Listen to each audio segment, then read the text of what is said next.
Before we begin, let's just talk about a few things related to Liverpool.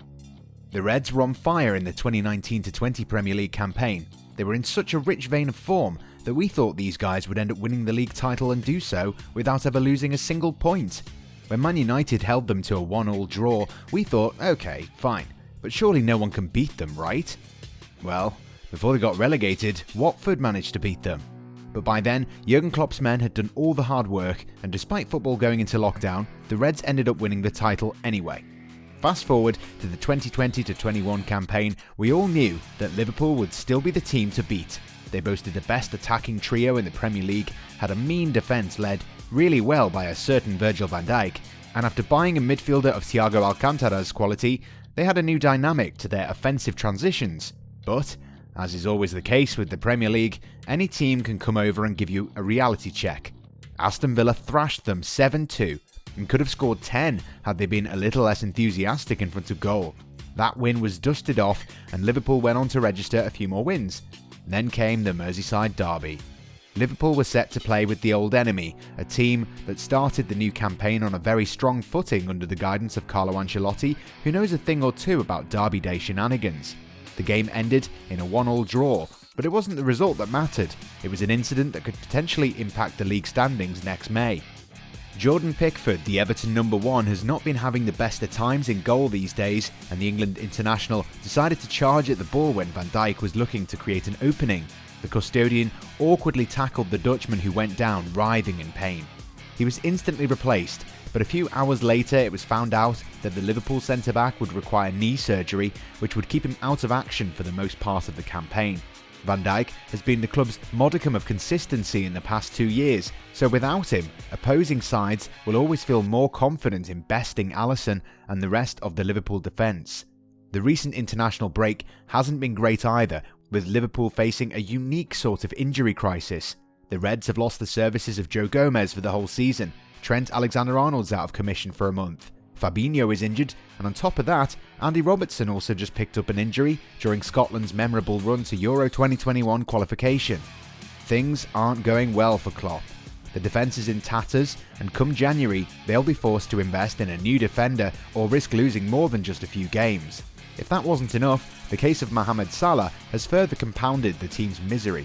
Throughout the torrid 2 months Liverpool have experienced, the Egyptian was at the top of his game, scoring at a really good rate and putting in displays that once again show why he's one of the most talented players in Europe. The former Chelsea man has scored 8 goals in 8 Premier League appearances and has scored 2 and provided 1 goal in 3 Champions League outings. Salah has been once again very productive from the right wing, which is his best position. Such a fantastic start to the new campaign, Salah continues to be Liverpool's most important player. No player has ever scored more goals in Liverpool's first matches of the campaign, and this puts him level with the likes of Fernando Torres and Robbie Fowler.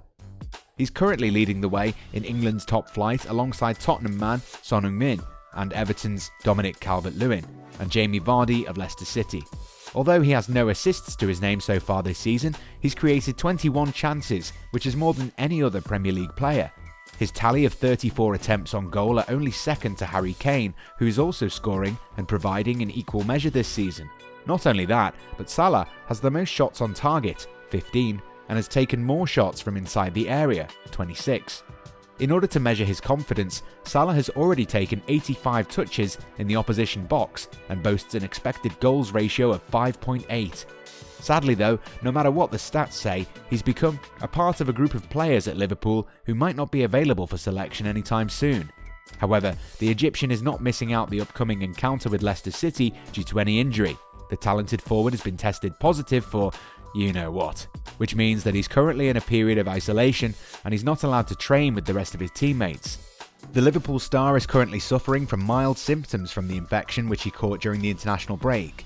The Egyptian travelled to his homeland for his brother's wedding alongside Aston Villa star Mohamed Trezeguet. Salah was later seen celebrating his brother's wedding and dancing alongside the guests. The video caused a lot of uproar all over the world, with the Egyptian's actions deemed irresponsible. And now, according to Egyptian national team doctor Abu Elela, Salah is showing mild symptoms. He's a mild case, he doesn't have severe symptoms, Elela told the Associated Press. He has to self-isolate in Egypt until his test returns negative, and then of course he can travel back. The concerns from the Egyptian authorities are because Mo for Egypt is special. Everyone here wants to help and to do whatever the whole country can do. However, the team doctor gave a very diplomatic response to how Salah caught the virus. Elela added, "I cannot deny, no one knows because, unfortunately, we still don't know everything about the virus. My answer is maybe yes, maybe no." Many people claim that Salah broke the health guidelines and put himself and those around him in danger. Although Salah was at the wedding for only an hour, he did not take off his mask except for when he had to be in the photographs. Nonetheless, Salah's recent public appearance has made things complicated for both club and country. Egypt was supposed to face Togo in an African Cup of Nations qualification game. The Pharaohs currently sit on top of their group and are on a 5-match unbeaten run. And while his absence is not going to impact the national team a lot, Mohamed Salah's inability to now feature in Liverpool's next Premier League encounter against Leicester will make things really hard for Jurgen Klopp. The German tactician is already set to miss out on the services of a raft of first-team players for the game against Brendan Rodgers' side, and could have used the services of Salah, who's been on such a hot goal-scoring streak before this unfortunate episode. Liverpool are currently struggling for goals as well if we take out Salah's contributions. The Reds have only scored 18 goals in the league so far this season, and 8 of those have been scored by Salah. Sadio Mane has also had a great start to the season, but he hasn't been in a very rich goal-scoring form. Roberto Firmino is also finding it hard to score goals more frequently, which is why the arrival of Diogo Jota from Wolverhampton Wanderers has proven to be a masterstroke of a decision. But even if the Portugal international does end up scoring on a regular basis, is there anyone in the Liverpool squad who can at least try to match the goal-scoring streak that Salah is on at the moment? The answer for now is a big no. Even though their defence has been somewhat porous, having an informed Salah has helped the team to a lot of crucial wins. However, with Salah missing, Liverpool might find it really hard to break a very resolute Leicester City defence. Even though Çağlar Söyüncü is not expected to feature, the Turk's absence hasn't impacted the Foxes one little bit. In Wilfred Ndidi, they boast a high-energy midfielder who's going to chase his shadows all day if it guarantees a quieter afternoon for the Liverpool attack. Moreover, Jamie Vardy is scoring goals for fun as well, and with the Englishman averaging a goal every other game, who's to say that Liverpool defence won't be breached? But if they have a player like Salah in the starting 11, conceding goals would never be a huge problem, because at least the Egyptian, alongside Mane, guarantee you goals.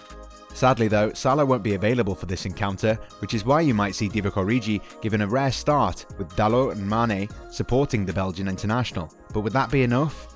Salah, on the other hand, would have to finish his period of self-isolation first before he heads back to England. In the UK, he might have to go through another round of tests, and with the way the pandemic's proving to be a disrupting factor, who's to say Salah won't end up having an extended period of isolation once he arrives in the UK?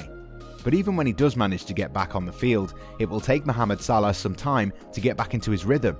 There have been cases when a minor disruption can influence a player's performance, so in order to get back to his usual best, we can hope that the Egyptian won't take a lot of time to find his rhythm, because already Liverpool are going through a very tough period and they simply can't afford to see their star player struggle in front of goal.